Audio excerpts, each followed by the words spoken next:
Welcome to Reform This on the Blaze Podcast Network. It's always great to be with all of you, and I am especially honored and pleased this episode to be joined by the fearless and the heroic Asra Nomani.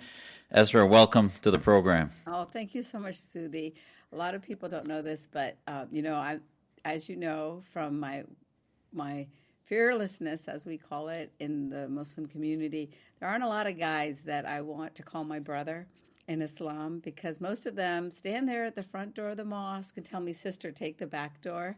But you, I consider my brother because you have stood fearlessly yourself as a he for she, as Emma Watson likes to put it in the hashtag campaign. And so I'm so happy to be here with you. It's been many, many years of fighting in the trenches, and I'm so happy to report back to you and all your viewers and listeners about all our successes and challenges and ultimate goals for victory.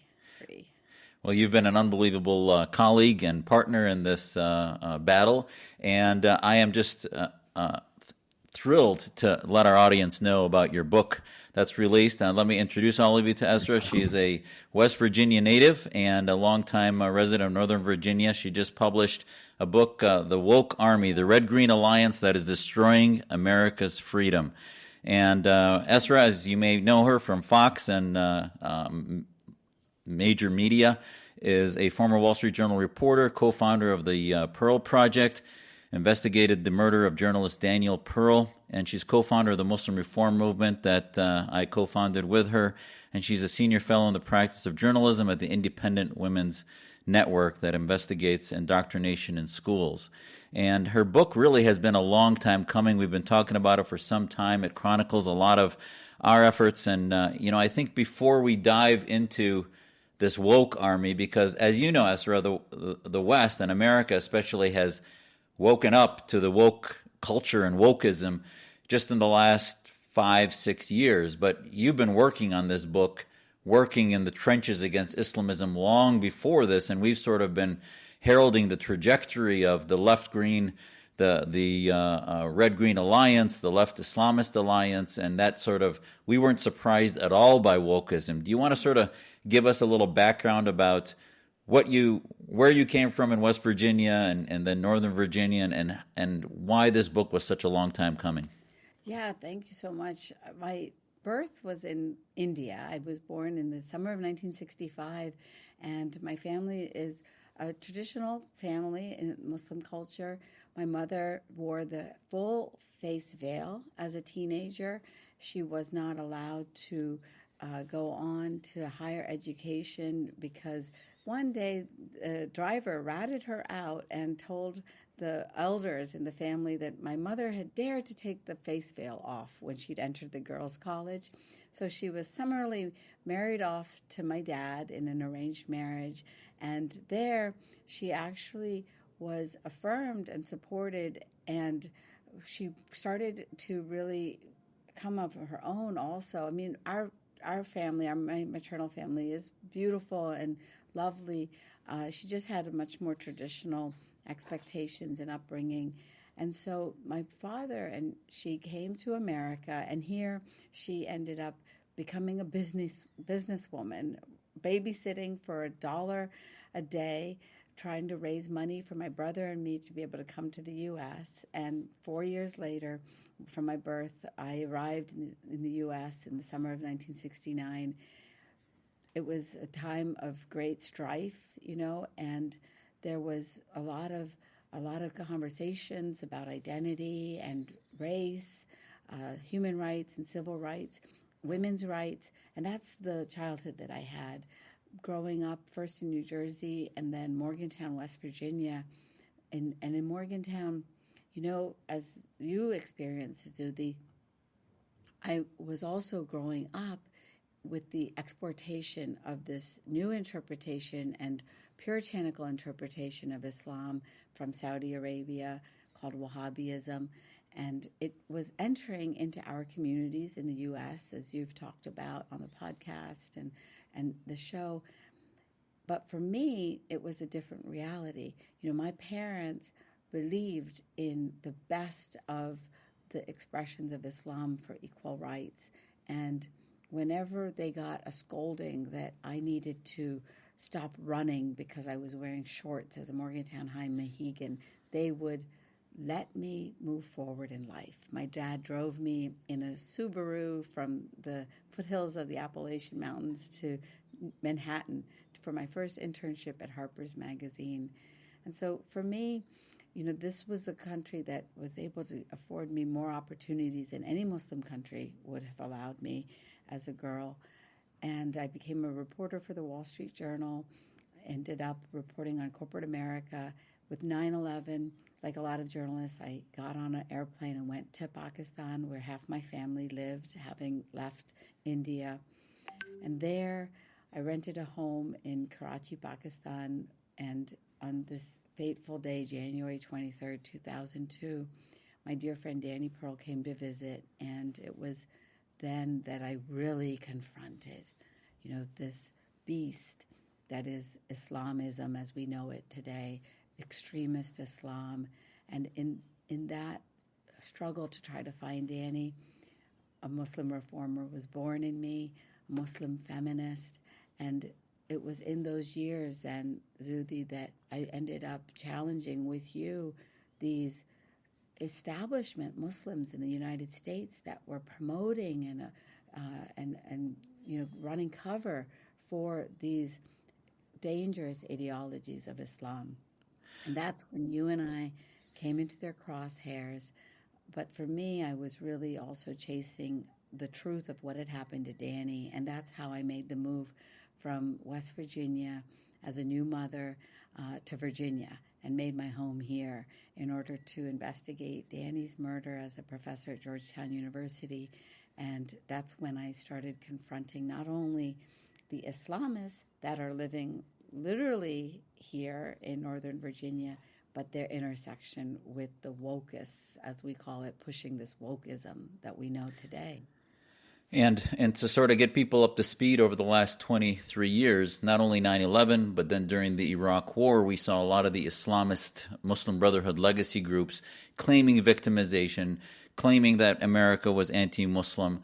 Then comes the Ground Zero Mosque in 2010, and Peter King then had hearings on Muslim radicalization, and that's where you and I basically put our work into overdrive, and we testified multiple times to Congress as part of their panels on the real root cause of Muslim radicalization.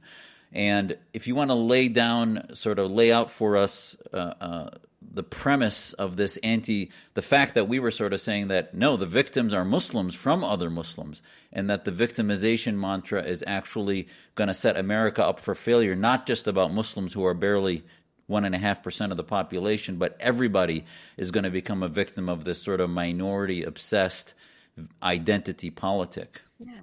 Yeah, exactly. And I'm so glad you brought us back to that Peter King hearing, because I met you and you were testifying first, and I was in the spectator gallery with my parents. And we watched in shock as you, a man of, quote, color, a minority, a winner in the oppression matrix by so many standards, was suddenly turned into a white supremacist by the Democrats on the panel. We just couldn't believe it. It was the first time that I witnessed this upside down world that we are all living in today. And then what I saw is, in the days that followed this targeted character assassination against you, Zuhdi, I watched on Facebook an anonymous page emerge. Dr Jasser is a clown, and it went unchallenged. This was the height of this disinformation. This was really not the height, but the launch of this disinformation against you as a, sincere, intelligent voice from within our Muslim community challenging extremism. You'd think that would be something that we would celebrate, but no. What the Muslim establishment did, and what the book chronicles now, is it was organizations like ones that you've talked about, the Council on American Islamic Relations, that organized this very serious disinformation, character assassination campaign. And we have to be really clear what is going on here. It is a domestic disinformation campaign. You're a military man, you understand warfare. They weaponized technology in order to discredit opponents. And you, Zuhdi, were an opponent. I ended up also becoming an opponent. And what they did is they took victimhood and grievance and made it so that they would hijack the empathy of our American public and make themselves a victim beyond anyone else. And what did they do? This is what I learned. What they did as a tactic was they used this new concept that we understand today. It wasn't new at the time, but this concept that's new to many people of critical race theory, which looks at world and society through the lens of race. And they used it in order to racialize Muslims and to make any criticism of extremism or Islamism racist and Islamophobic. And who were they protecting? They were protecting the very governments that you, Zuhdi, have so courageously and boldly and clearly gone up against. You were the one who educated me as a Muslim also to the fact that we have this entire network of, political Islam. Behind me are the books. These are the books. I organize it chronologically, and we start with Islam's birth, and then we have the emergence of political Islam into the modern day.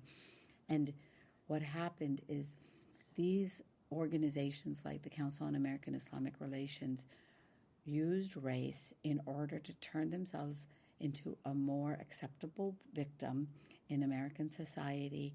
They ended up being able to use race then as their Trojan horse into the Democratic Party and into Democratic philanthropies so that they could get the grants and the money and then the cover and the coalitions in order to silence us. And that is the key, because I think what is so amazing about your book is that missing in today's discourse is real journalism. We have all these people sort of doing the Twitter inflammatory thing, and we're every day we're asking, where are the real journalists? And your book lays out, it shows the receipts. It talks about, when people look at back during COVID, we saw the BLM riots and other things as far as destroying America's foundations. And they're like, where did this all come from? And nobody really understood. You show how we were saying in the Muslim community for years, the trajectory of what was happening to, whether it was the Ground Zero Mosque, the response in the hearings, Loon Watch, that laid out exactly the attacks on us was not, it looked like some sort of spontaneous, anonymous thing, but the reality is you lay out in your book, and this is why it's so important to Americans to understand, you lay out in your book that this is a real operation from Islamist groups, and you name the names. Tell us about Loon Watch. Oh my gosh. So Loon Watch is this website that was created on April Fool's Day 2009. And I'm going to just find this one. Yeah, exactly. Isn't that perfect? So who doesn't know what April Fool's Day is about, right? And so the chapter in the book then is called, let me just find it real quick. It is called Building a Propaganda Machine. And that is really important because what happens is they are losing the information war. They do not have truth on their side. What they have on their side, unfortunately, is an interpretation of Islam that is being promulgated into the world to suppress people, to deny us our human rights, to deny us fundamental equality. So when I was told to go through the back door at my mosque, it wasn't just a man standing there. He was perpetuating an ideology, and that ideology was put forward by this organization. And so I'm going to just tell you what it was. April Fool's Day 2009, a man by the name of Zuhair Thomas ends up buying a website on a platform called GoDaddy.com. You can register websites there. Well, Zuhair Thomas ends up putting an address that ends up being the Lowe's Hotel in Philadelphia. He puts in his phone number. It's the Lowe's Hotel again. And so this is, again, just what you're talking about, just basic journalism that I did here. But I did need the courts, because what happened is that Loon Watch was registered privately. And what happened is that they would publish attack upon Muslim reformers, conservatives, America, law enforcement, the military. Pro-Israel groups. The state of Israel, exactly, pro-Israel groups, and then my native India. India became the new Israel for them, and they needed to conquer Muslims there. But they had to do it by discrediting us and putting out their disinformation. And what did Zuhair Thomas do? He bought up more websites. And what I did is I filed a lawsuit in Fairfax County Court. It's a defamation suit, and it was against the John Doe names that were the authors of these character assassinations on Loon Watch. Let's take a break, and when we come back, we'll follow up. We'll follow further on the lawsuit that exposed the reality behind this. What I think is the real AstroTurf Muslims that are the Islamists. We'll be right back.